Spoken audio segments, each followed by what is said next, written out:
No, this isn't another creepypasta about a cursed or haunted game cartridge. This is a warning. Less than 2 days ago, on a Saturday morning, my best friend Alice woke me up with about 7 or 8 text messages, all imploring me to download a new, augmented reality game for the phone called Pokemon Go. I wasn't really interested, as I always get addicted to these dumb free-to-play games, and end up spending a week's pay on microtransactions within 20 minutes. Plus, I know very little about Pokemon. My expertise stretches to being able to recite the Team Rocket mantra, gleaned from watching the cartoon a few times in the late 90s. But that's about it.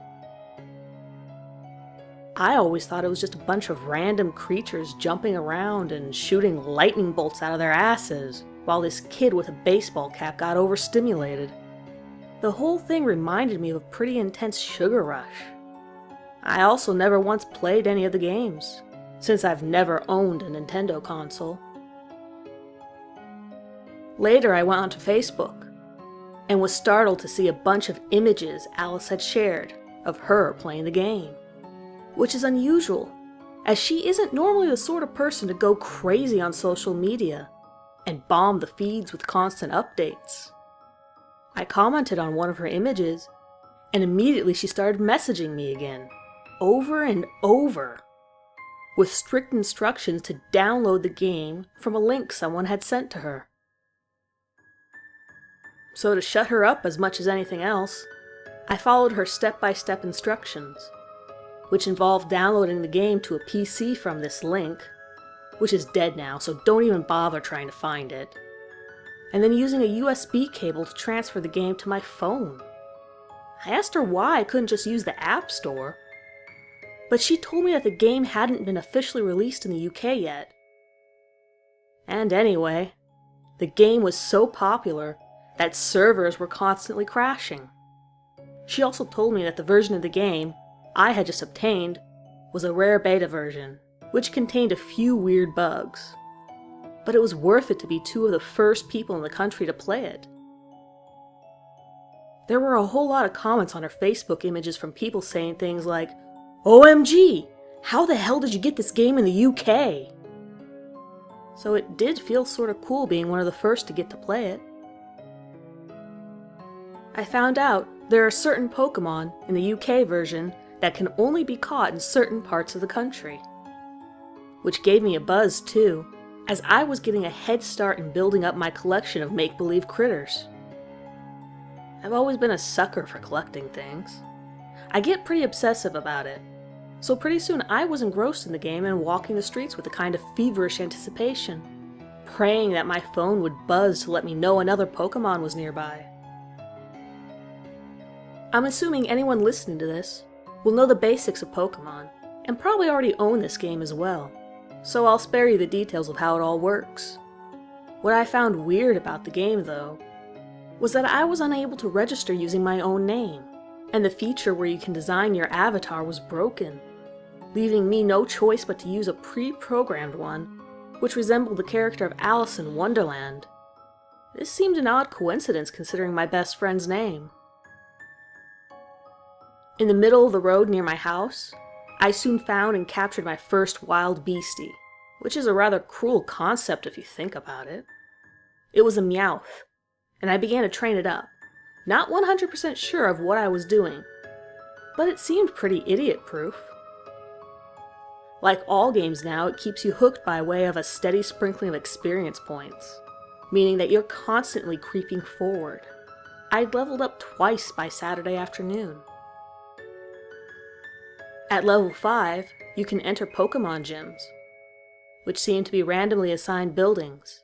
The only one in my town is a public library, which is closed on weekends, so it wasn't really a whole lot of use. My Pokedex was growing pretty steadily, as I got to grips with throwing the Pokeballs. I soon noticed that nearly every Pokemon was located in a strangely dangerous location, like the middle of a busy street, or on the top level of a multi-story car park, very close to the edge. I guess that's a wrinkle that the game designers still had to iron out, and didn't think much of it.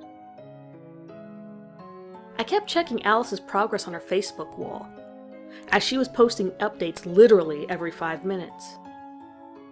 I cursed her good fortune, as she had already caught 8 Pokemon to my 4, and I felt a strange sense of jealous anger, almost rage, just because she was stumbling across the things quicker than I was.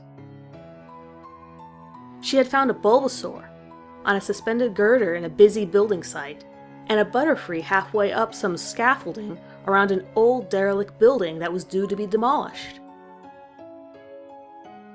At first, we would message each other with updates of our progress, but this soon stopped as we both became too engrossed. I began to navigate purely via the screen on my phone, not really paying attention to the real world around me.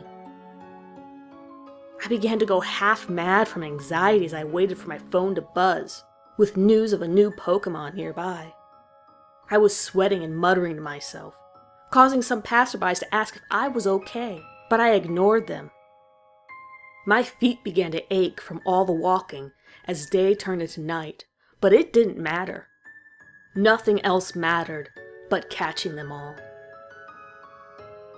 I was supposed to be working on Sunday, but I phoned in sick.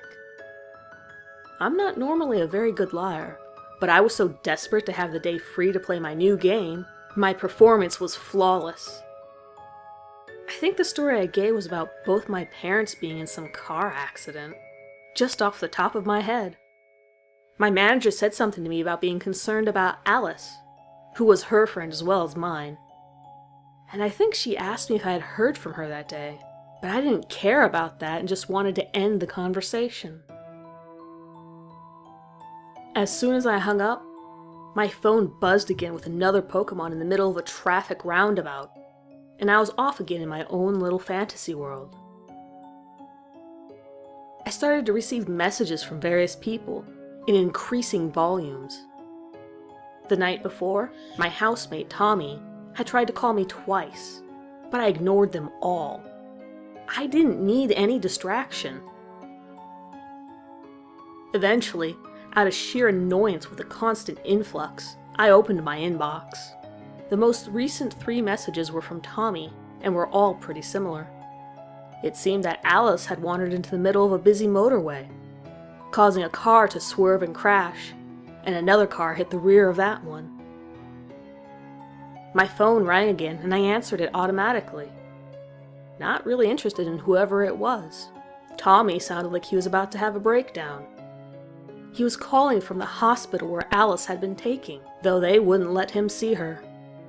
He and a few other people had gone looking for me and Alice, since neither of us had returned to our homes the night before. He had tracked Alice down using her most recent Facebook photos. It seemed she had been uploading them less frequently, and the text included had become rambling and incoherent.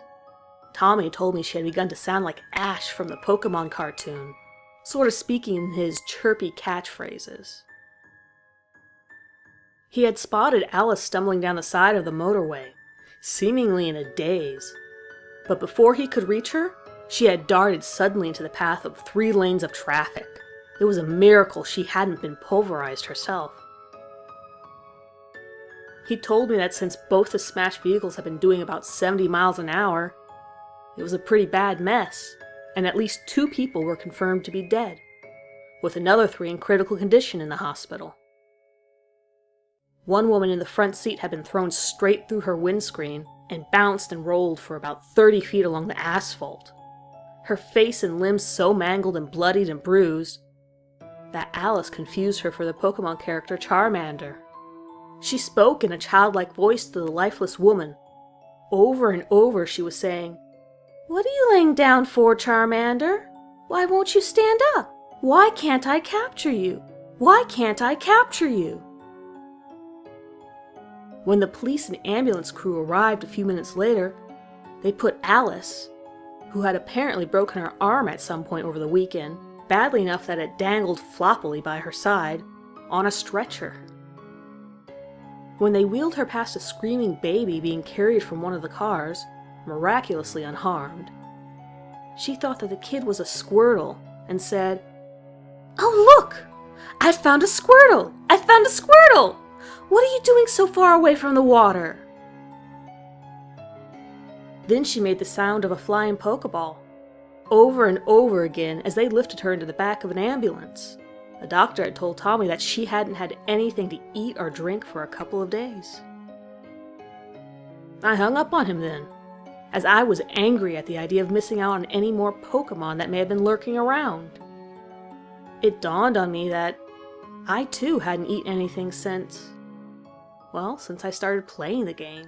But that didn't matter. I collected another Pokemon on a golf course, and received a few angry shouts from a couple of elderly golfers, as I must have walked right onto the middle of the fairway. But their insults barely registered. Something had suddenly appeared in the game. Something new.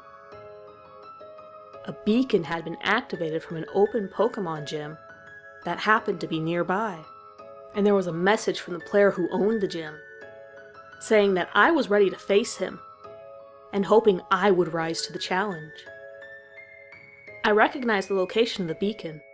It was a big old shed behind the golf course, which was used to store lawnmowers and gardening equipment.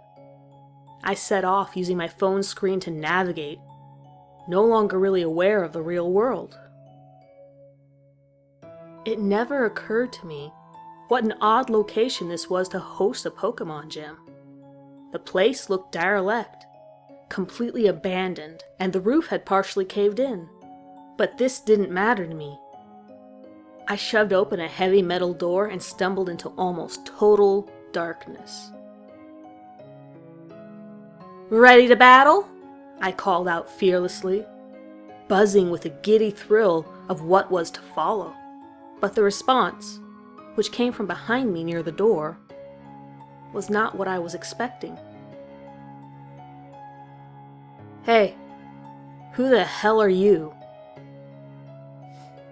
I turned to face the guy. I couldn't see him clearly, but he seemed huge. He had some sort of weird mask on, which made his head resemble that of a Diglett. I found this funny and let out a childish laugh. "Ready to do battle?" I said again. The lack of food in my system was starting to take its toll, and I realized I was swaying slightly on my feet. "Ready to do battle?" The guy simply grunted. "You're not Alice." "Where's Alice?" Something long and heavy looking slipped out of his sleeve, and he muttered, "Told her not to share that link with anyone. I go to all this trouble." Surprisingly nimble, he suddenly advanced on me, holding the blunt object back as if he was about to swing. The last thing I clearly heard him say was, "Pretty addictive game, huh?" I woke up in total darkness. I don't know how long I was out for, as I hadn't exactly been paying attention to time that weekend. But by then, night had fallen. I couldn't find my phone. The guy must have taken it. I began to cry hysterically and couldn't stop for what seemed like hours. I wasn't upset about Alice, or about how close I might have just come to being beaten to death by some creep. I wasn't upset about the blood in my eyes and matted hair, or the growing sensation of pain all down one side from where I must have hit the floor hard. I cried because I hadn't ever logged into the game. I cried because all of my progress was lost. I cried because all of this had been for nothing. Thank you for tuning in. Sorry if my voice sounds a little off.